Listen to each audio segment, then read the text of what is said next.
तो I hope आपने इसका फर्स्ट पार्ट देख रखा हो, अगर नहीं तो पहले उसे देख लें फिर इस पर आए, और जिन्होंने देख लिया है तो बढ़ते हैं कहानी की तरफ।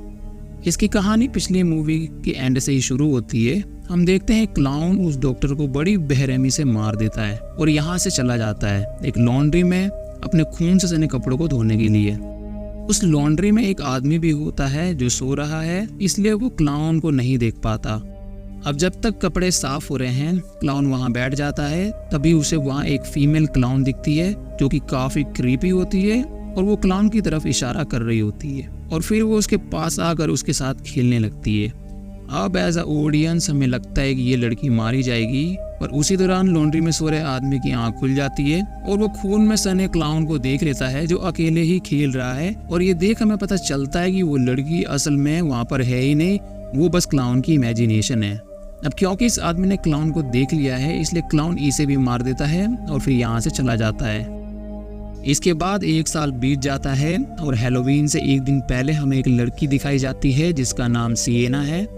सिएना हैलोवीन के लिए खुद ड्रेस बना रही है जो कि एक एंजल वॉरियर का सूट है। दरअसल ये सूट सिएना के डैड ने डिजाइन किया था, पर वो इसे बना नहीं पाई क्योंकि उनकी मृत्यु बाद में हो गई, इसलिए सिएना काफी समय से इस सूट पर काम कर रही है। अब डिनर टेबल पर सिएना अपने छोटे भाई जॉन की एक बात अपनी मदर बारबरा को बताती है जो है हैलोवीन कॉस्ट्यूम के बारे में। दरअसल जॉन आर्ट द क्लाउन का ड्रेस पहनना चाहता है जो कि सिएना के अनुसार डिसरिस्पेक्ट करना होगा उन लोगों का जिसका मर्डर उस क्लाउन ने किया है। बारबरा को सिएना की बात सही लगती है, इसलिए वो जॉन को आर्ट द क्लाउन का ड्रेस पहनने से मना कर देती है। डिनर के बाद सिएना बारबरा से जॉन की मेंटल हेल्थ के बारे में बात करती है कि उसका माइंडसेट सीरियल किलर की तरह हो रहा है क्योंकि वो पूरा टाइम वो इन सब के बारे में ही पढ़ता रहता है और वीडियोस देखता है। ये देख हम समझ पाते हैं कि सिएना ऐसा क्यों बोल रही है। दरअसल पहले पार्ट में उस लड़की ने मोनिका को मार दिया था जो खुद उस क्लाउन से बची थी, पर जो क्लाउन ने उसके साथ किया उसके बाद वो बदल गई और फिर उसने वही किया जो कि क्लाउन करता है, यानी कि लोगों को बेरहमी से मारना। यहाँ बारबरा कहती है कि ऐसा कुछ नहीं है, जॉन बिल्कुल ठीक है, बस उसके डैड के गुजर जाने के बाद वो थोड़ा अकेला रहने लगा है, इसीलिए वो टाइम पास करने के लिए ये सब करता है। एज अ ऑडियंस हम समझ पाते हैं कि बारबरा सही है क्योंकि हम जॉन को भी देख पाते हैं अपने रूम में जहाँ पर क्लाउन का ड्रेस भी होता है और जॉन बस क्लाउन पर रिसर्च कर रहा है, इससे ज्यादा कुछ नहीं।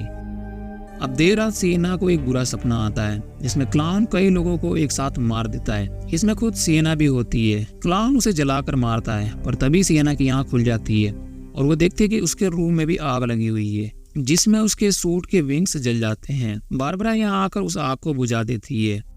अगले दिन जॉन स्कूल में होता है। उसके क्लासमेट्स एक अपोसम की लाश के पास होते हैं, तभी उनमें से एक लड़की को बुलाता है जिसका नाम स्टेफनी है और वो उसे उसकी लाश दिखाता है और उसकी लाश देख स्टेफनी डर जाती है और वहाँ से तुरंत ही भाग जाती है। ये चीज प्रिंसिपल देख लेती है और वो इन सबको यहाँ से भगा देती है। लेकिन स्कूल के अंदर जॉन को क्लाउन दिखता है, साथ ही वो फीमेल क्लाउन भी। अब यहाँ समझ नहीं आता कि ये जॉन की सिर्फ इमेजिनेशन है या सच में वो यहाँ पर है। लेकिन फिर इसके बाद क्लाउन उस अपोसम की लाश को जॉन के ऊपर फेंक देता है जिससे डर जॉन वहाँ से भाग जाता है। उसे भागता देख फिर प्रिंसिपल देख लेती है और उसे रोकती है, पर वो नहीं रुकता क्योंकि वो काफी डरा हुआ है। और जब प्रिंसिपल उस जगह पर जाती है तो उसे वही अपोसम की लाश दिखती है। उसे लगता है कि ये सब जॉन ने किया है क्योंकि बाहर भी उसने जॉन को पकड़ा था, इसलिए वो बारबरा को इस बारे में बता देती है। अब स्कूल में सिएना भी दिखाई जाती है जहाँ सभी बच्चे विक्की के इंटरव्यू के बारे में बात कर रहे हैं कि उसने कैसे मोनिका का क्या हाल किया। दोस्तों आगे बढ़ने से पहले मैं आपको बता दूं कि पिछले पार्ट में जो लड़की दिखाई गई थी फिल्म की शुरुआत में वो कोई और नहीं बल्कि विक्की ही थी। हमें उसकी बस एक झलक दिखाई गई थी जिसके बाद कहानी शुरू होती है। यार ये वो मिस्टेक थी जो मैंने आपको बता दी है। और अब बढ़ते हैं वापस कहानी की तरफ।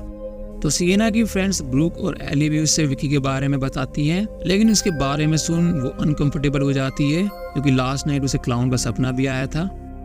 अब स्कूल के बाद सिएना अपने सूट के लिए न्यू विंग्स लेने जाती है जहां उसे क्लाउन भी दिखता है। उसे लगता है कि ये कोई आदमी है जिसने उसका बस ड्रेस पहना हुआ है, पर मैं आपको बता दूं कि ये असली क्लाउन है जो सिएना के साथ शुरुआत में तो मस्ती करने लगता है जैसे वो सबके साथ करता है, पर उसकी हरकत शॉपकीपर को पसंद नहीं आती है। पर सिएना के जाने के बाद क्लाउन उस शॉपकीपर को मार देता है और उसका गर्दन धड़ से अलग कर देता है। अब इसके बाद हमें फिर जॉन और सिएना एक साथ दिखाए जाते हैं जहां ये दोनों बात करते हैं। जॉन उसे उनकी डैड की स्केचबुक दिखाता है जिसमें उनके डैड ने कुछ स्केचेस बनाए हैं उन लोगों के जिनका मर्डर्स उस क्लाउन ने किया था। और इतना ही नहीं, उनके डैड ने उस क्लाउन का भी पिक्चर ड्रॉ कर रखा था। अब ये देख हमें समझ आता है कि ये चीज़ तो नेक्स्ट टू इम्पॉसिबल है, क्योंकि इन स्केचेस को तो कई साल पहले इनके डैड ने बनाया था। तो उन्हें कैसे पता चला कि ये सब होने वाला है, क्योंकि जो भी घटनाएं हुई है वो तो पिछले साल ही हुई है। पर अब चाहे इसके पीछे कुछ भी वजह हो, घटनाएं वैसे ही घट रही हैं जैसा कि इन स्केचेस में दिख रहा है। इसलिए जॉन सिएना को लास्ट स्केच दिखाता है जिसमें एक लड़की बनी है जिसने वही एंजल वॉरियर वाला सूट पहना है और उसके हाथ में एक तलवार भी है जिससे उसने क्लाउन का गला काट कर अपने हाथों में पकड़ रखा है। और ये वही सूट है जिसे सिएना बना रही है। इसलिए जॉन सिएना को बताता है कि डैडी के अनुसार वो एंजल वॉरियर तुम हो, क्योंकि तुम्हारे पास वो तलवार भी है जो कि डैड ने दी है। पर जॉन जानता है कि क्लाउन कितना डेंजरस है, इसलिए वो हैलोवीन पार्टी में जाने से मना कर देता है सिएना को। पर वो उसकी बात नहीं मानती है, कहकर कि उसे कुछ भी नहीं होगा। इसके बाद एंजेला उस सूट को पहनकर तैयार हो जाती है। वहीं हमें एली अपने घर पर अकेली दिखाई जाती है। तभी कोई ट्रिक और ट्रीट के लिए आता है जो कोई और नहीं बल्कि वही क्लाउन है। एली को लगता है कि किसी ने क्लाउन का गेटअप पहना है, पर बेचारी को क्या पता कि यही असली क्लाउन है। क्लाउन उसे कैंडी मांगता है पर एली नहीं देती क्योंकि ये बच्चों के लिए है। पर क्लाउन जिद करने लगता है और बिना कैंडी लिए तो नहीं जाने वाला है, इसलिए एली उसे कैंडी दे देती है, बट डिसरिस्पेक्टफुली। और ये चीज़ क्लाउन को पसंद नहीं आती।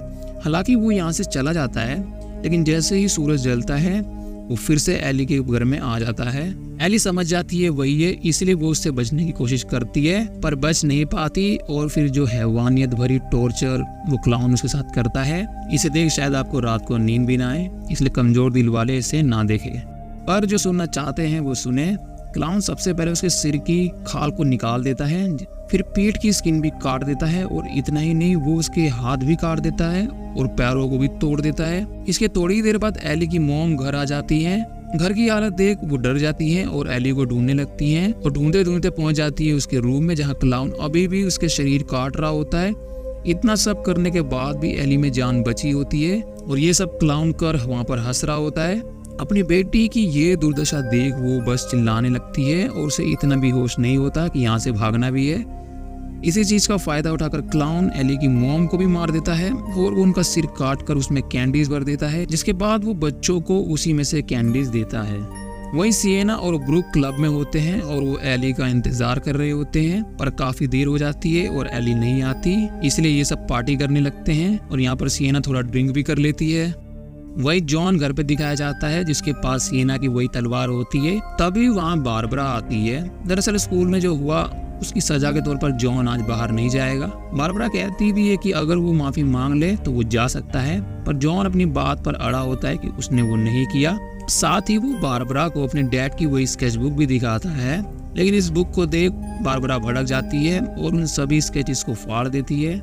इस चीज से जॉन हर्ट हो जाता है और वो अपनी मॉम को ही बिच बोल देता है, जिसके लिए उसे थप्पड़ भी पड़ता है और इससे नाराज होकर वो घर से बाहर चला जाता है। इससे बारबरा को भी बुरा लगता है और वो ड्रिंक करने लगती है और ड्रिंक करते करते पहुंच जाती है गैरेज में, जहां उसकी कार पर शेविंग क्रीम लगी होती है और उस पर बिच लिखा होता है। उसे यकीन नहीं होता कि ये जॉन ने किया है, but as a audience we know कि जॉन ने तो ऐसा कुछ भी नहीं किया है। ये बात बारबरा सिएना को कॉल करके बताती है, पर सिएना अपने भाई को डिफेंड करती है। साथ ही वो अपनी फीलिंग्स अपनी मॉम को बताती है कि वो उनसे कितना प्यार करती है। सिएना की बात सुनकर बारबरा भी थोड़ा इमोशनल हो जाती है और उस सिएना को कुछ नहीं बोलती। हालांकि उसे पता चल गया कि उसने ड्रिंक कर ली है, पर फिर भी वो उसे कुछ नहीं कहती। अब इसके बाद बारबरा अपनी गाड़ी को साफ करने लगती है और इसी दौरान हमें पता चलता है कि गाड़ी के अंदर क्लाउन है, यानी कि ये सब जो भी किया है वो क्लाउन ने किया था और यहाँ वो बारबरा को मार देता है। वहीं बाहर हमें जॉन दिखाया जाता है और इस सड़क पर एक वैन दिखती है जिसके अंदर वही फीमेल क्लाउन होती है, जिसकी आंखें चमक रही होती है। और ये देख जॉन डर जाता है और वो सीधा घर चला आता है, लेकिन घर आकर वो देखता है कि क्लाउन ने उसकी मदर को मार दिया है और उसकी लाश के साथ बदसलूकी कर रहा होता है।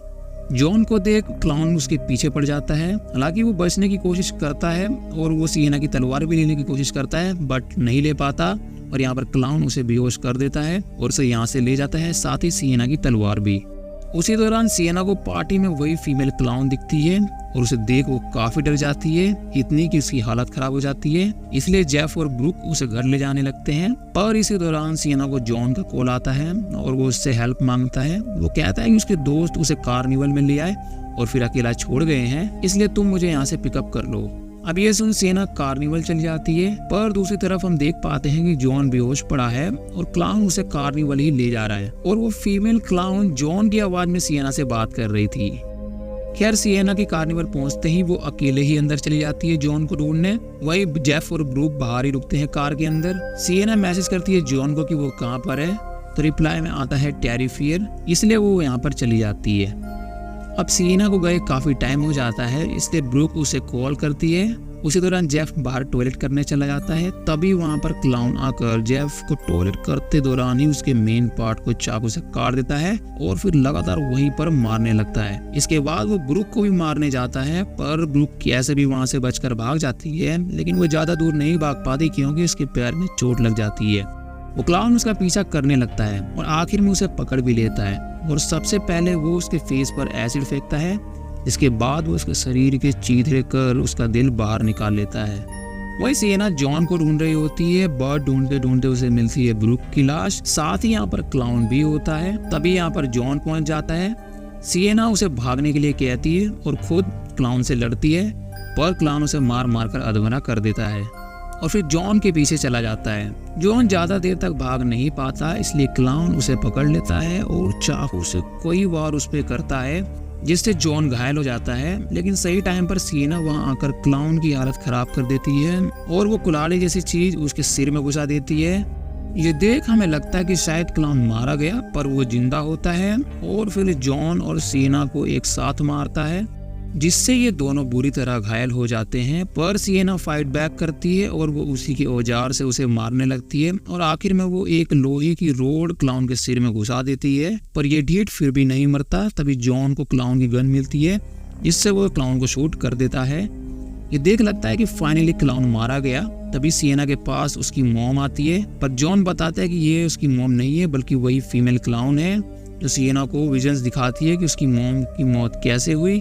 अपनी मॉम की मौत देख वो रोने लगती है और जब होश में आती है तो यहाँ पर सभी गायब होते हैं, यानी कि क्लाउन जॉन को ले गया।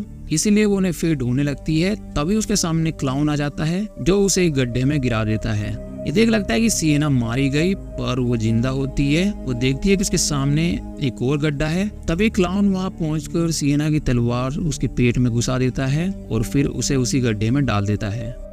ये देख हमें लगता है कि सिएना अब मारी गई, पर वो जिंदा होती है और एक वाटर टैंक में होती है। सिएना बहुत कोशिश करती है यहाँ से निकलने की, बट उस वाटर टैंक में एक टेंटिकल जैसी चीज होती है जो उसे पकड़ लेती है। इससे उसका दम पानी में घुट जाता है और उसकी मौत हो जाती है।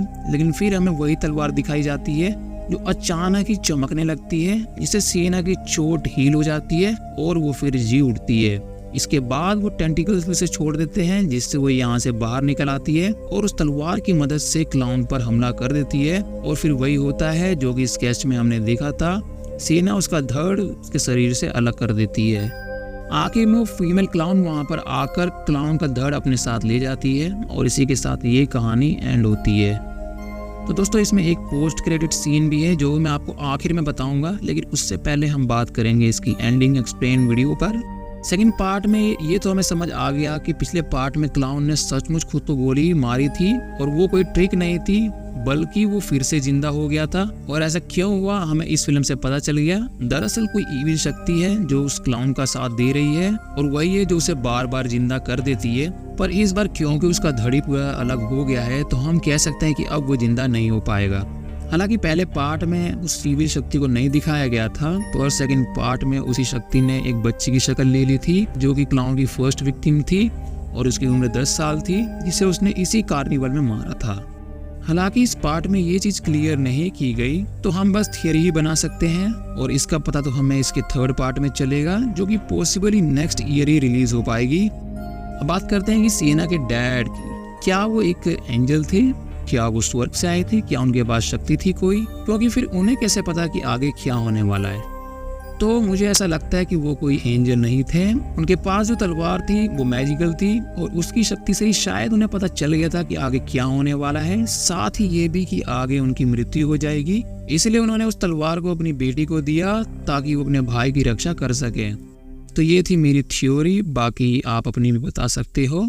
तो अब आते हैं इसके पोस्ट क्रेडिट सीन पर। तो जैसा हमें आखिरी सीन में उस फीमेल क्लाउन को क्लाउन की गर्दन ले जाते देखा था, तब समझ नहीं आया था कि आखिर वो ऐसा क्यों कर रही है। पर इसका जवाब हमें पोस्ट क्रेडिट सीन में मिल जाता है। हम देखते हैं विकी मेंटल असाइलम में होती है, तभी उसका पेट फूलने लगता है और देखते ही देखते वो 9 मंथ्स की प्रेग्नेंट हो जाती है। इसके बाद वो बच्चे को बाहर खुद ही निकालने लगती है, जो कि काफी ब्रूटल होता है क्योंकि वो अपने कुछ ऑर्गन्स भी बाहर निकाल देती है उस दौरान। तभी यहाँ पर एक नर्स आ जाती है और वो देखती है कि विकी खून में लथपथ है और उसके हाथ में एक बच्चा नहीं बल्कि क्लाउन का कटा हुआ वही सिर है जिसे वो फीमेल क्लाउन ले गई थी। और हम क्लाउन को देख पाते हैं जो कि हंस रहा होता है, यानी कि वो अभी भी जिंदा है। और इसी के साथ ये सीन यहाँ पर एंड होता है। आप सोच रहे होंगे कि सिर्फ सिर से क्या होगा, तो मैं आपको बता दूं कि इस इविल फोर्स ने पहले भी क्लाउन को हील किया है जब उसने खुद को गोली मार ली थी। तो शायद पॉसिबल इस बार भी क्लाउन हील हो जाएगा और समय के साथ उसका शरीर उसे वापस मिल जाएगा, जैसा कि हमने डेडपुल मूवी में देख रखा है। अगर आपने नहीं देखी तो देख लेना। तो वैसा ही कुछ क्लाउन का शरीर उसे वापस मिल जाएगा टाइम के साथ। तो ये था इस मूवी का या फिर कई दोनों मूवीज का ending explain video. I hope आपको पसंद आया हो, and if yes then you know what to do. मैं मिलता हूँ नेक्स्ट वीडियो में।